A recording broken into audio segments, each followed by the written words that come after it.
dando continuidade à série de vídeos sobre neoliberalismo, neste quinto vídeo, nós trataremos sobre qual a diferença do pensamento liberal clássico para o pensamento neoliberal. Antes de iniciarmos essa nossa conversa, gostaria de pedir a você para se inscrever no canal, dar aquele joinha e compartilhar este vídeo com os seus amigos. Bom, primeiro é bom situarmos ambos, em seus contextos históricos. O pensamento liberal clássico ele surge no século XVII, ou seja, 3 séculos antes do neoliberalismo, com realidades, evidentemente, bem distintas. Enquanto o liberalismo clássico ele surge como um conjunto de ideias que dariam a base para a formação de uma nova sociedade ainda em gestação, o neoliberalismo ele surge no final do século XX em uma economia totalmente globalizada. Então, vejamos quais as diferenças e semelhanças que existem em ambos, baseando esta análise em alguns pontos que as definem. A defesa da livre concorrência. Enquanto para os liberais a livre concorrência seria essencial para o desenvolvimento do sistema, pois garantiria o equilíbrio do mercado, tanto relacionado aos preços quanto à qualidade do produto ou serviço, para os neoliberais que vivem em um sistema cada vez mais concentrado em grandes corporações, frutos de fusões entre empresas ou simplesmente pela compra das pequenas e médias empresas pelas grandes, a livre concorrência é uma ficção que só serve para encobrir o funcionamento real do sistema capitalista.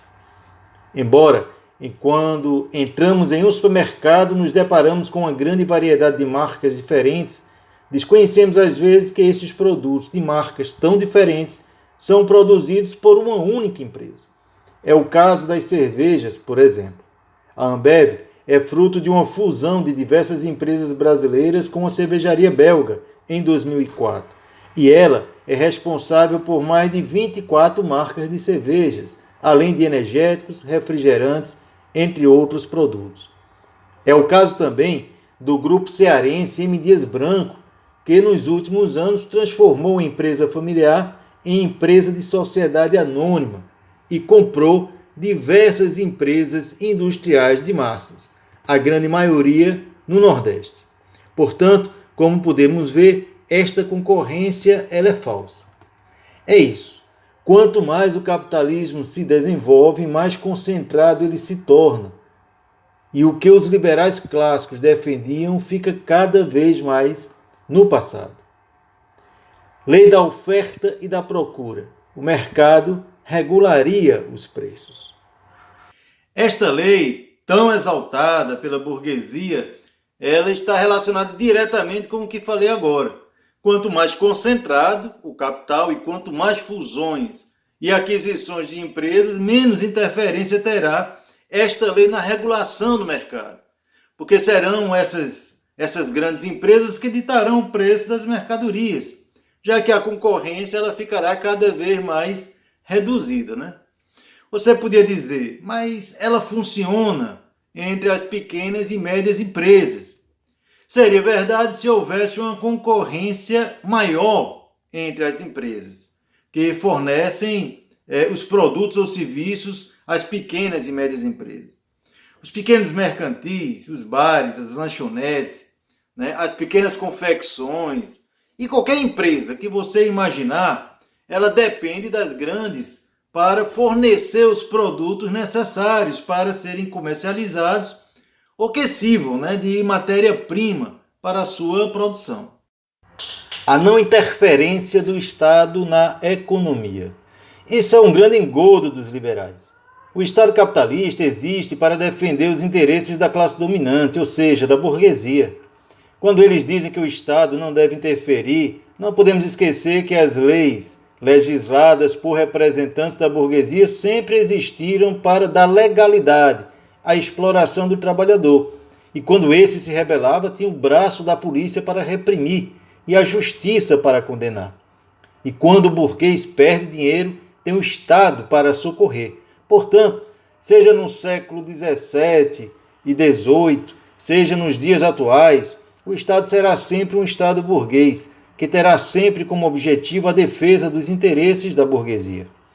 Porém, a luta dos trabalhadores e oprimidos pela sociedade capitalista poderá criar dentro do próprio Estado burguês instrumentos de defesa dos seus interesses e leis que garantirão legalidade aos seus direitos. Isso ocorre pela luta sindical, pela formação de partidos políticos e por processos revolucionários, como a Revolução de 1917 na Rússia. Bom, entre o período do pensamento liberal clássico e o pensamento neoliberal, nós tivemos a experiência da economia socialista russa e o pensamento capitalista keynesiano, que já tratamos nos 2 primeiros vídeos desta série, que não vou me repetir, mas que você poderá assistir depois.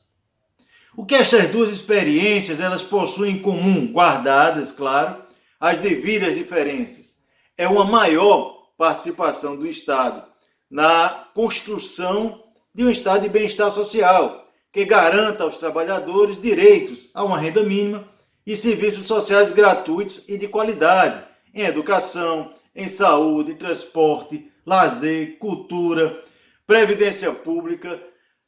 Para que isto ocorra no sistema capitalista, é imprescindível que o Estado aumente a sua arrecadação, taxando os mais ricos, o que os neoliberais não aceitam mais. Os neoliberais, eles sonham em voltar ao tempo quando os trabalhadores trabalhavam 16 horas por dia, sem hora extra, sem férias, sem 13º salário, sem quaisquer direitos, sem sindicatos, né, gente, para representar os trabalhadores, sem justiça de trabalho para julgar as ilegalidades do patronato, sem previdência pública, além, é claro, de um Estado que diminua ao máximo, né, os investimentos em políticas sociais que beneficiem os mais pobres, utilizando, né, todos os seus recursos financeiros em benefício da classe dominante. Bom, infelizmente no Brasil eles estão conseguindo. Basta ver a reforma trabalhista, a reforma da Previdência, o congelamento por 20 anos dos investimentos em educação, em saúde. Basta ver a exploração a que é submetido os motoristas de aplicativos como Uber, como 99, os entregadores de delivery como o iFood, que com a falsa denominação de empreendedor, não passa de um trabalhador mal pago, que trabalha mais de 12 horas por dia, sem carteira assinada, sem nenhum direito trabalhista, e que utiliza seus próprios instrumentos de trabalho, como as motos ou os carros, para um patrão virtual, representado por um aplicativo de celular. A defesa da propriedade individual. Qualquer constituição promulgada em um país capitalista vai colocar a propriedade como um direito inalienável do cidadão. Mas será que toda propriedade ela é legalmente protegida? Historicamente, no Brasil e em todos os países que são ou foram colônias, o direito dos povos originários à terra que habitavam não foram respeitados. E o colonizador matou, estuprou, escravizou ou simplesmente expulsou os verdadeiros donos das terras. Mesmo depois do fim da colonização, era uma prática comum dos chamados coronéis políticos nos estados aqui no Brasil utilizar-se da força para expulsar pequenos agricultores de suas terras e apossar-se dessas terras como suas. Ou então eles simplesmente cercavam uma grande propriedade de terra, entravam com um processo de uso capião, que com sua influência política e o seu poder econômico, passava a ter legalmente o direito à propriedade. Aqui no Ceará, por exemplo, existem famílias muito ricas, que são proprietárias de extensas áreas da região metropolitana, mas desconhece a origem dessa posse. Ainda nos dias atuais, temos a burguesia do agronegócio invadindo terras públicas, reservas florestais, reservas indígenas e quilombolas para plantar soja ou criar gado. E o Estado, dependendo da pressão social e institucional, tenderá a ceder ao poder da burguesia ou simplesmente lavar as mãos. Neste momento, povos indígenas estão acampados em Brasília na luta contra um marco temporal que pretende legalizar a invasão das terras indígenas por parte do agronegócio, determinando que os povos indígenas só teriam direito a terras que estivessem em sua posse até a data da promulgação da Constituição de 1988, ou seja, as violações cometidas pelos ruralistas antes da promulgação da Constituição, expulsando à força os povos indígenas de suas terras, seriam legalizadas. Portanto, o direito, à propriedade é mais uma falácia. A propriedade defendida efetivamente por lei é a propriedade da burguesia. Mas é importante que se diga que a luta de classe ela pode resultar conquistas importantes na legislação. A Constituição brasileira, promulgada em 1988, prevê, por exemplo, que a propriedade, seja ela rural ou urbana, ela deve ter uma função social, seja para plantar, criar animais ou simplesmente para moradia. Por isso que o Estado ele pode desapropriar estas terras para uso social, caso seja interpelado judicialmente ou por sua própria iniciativa. As ocupações do MST e do MTST em imóveis abandonados que não cumprem papel social é uma estratégia dos movimentos de trabalhadores rurais e urbanos para que o Estado, representado pelos poderes judiciário e executivo, tomem uma decisão baseada na legislação a favor dos trabalhadores. Portanto, a luta desses movimentos sociais, ao contrário das invasões do agronegócio, são ações legais, pois se baseiam na Constituição e são legítimas, pois objetivam atender às necessidades de milhões de brasileiros que não possuem casa para morar e nem terras para trabalhar e produzir alimentos. Bom, como não quero deixar esse vídeo muito longo, concluo aqui as minhas comparações entre o pensamento liberal clássico e o pensamento neoliberal. É claro que teríamos outros aspectos a considerar, como o poder do mercado financeiro, o desenvolvimento do processo de comunicação através da internet, o poder econômico e político das transnacionais, que muitas vezes possuem uma riqueza superior ao PIB de vários países do mundo, entre outros aspectos que tentarei abordar nos próximos vídeos. Mas eu vou deixar aqui uma pergunta para você tentar responder.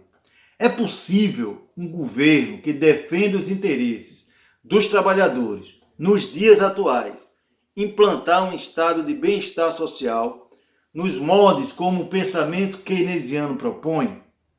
Fica aí essa reflexão. Se você quiser enviar a sua opinião, coloque aqui o seu comentário. Bom, eu vou ficando por aqui. Se você gostou do vídeo, dê um like, compartilhe com seus amigos. E se você quiser nos dar apoio e assistir outros vídeos do canal, inscreva-se. Não se esqueça de fazer um comentário e até sugerir um tema para o próximo vídeo. Um grande abraço e até o próximo sábado.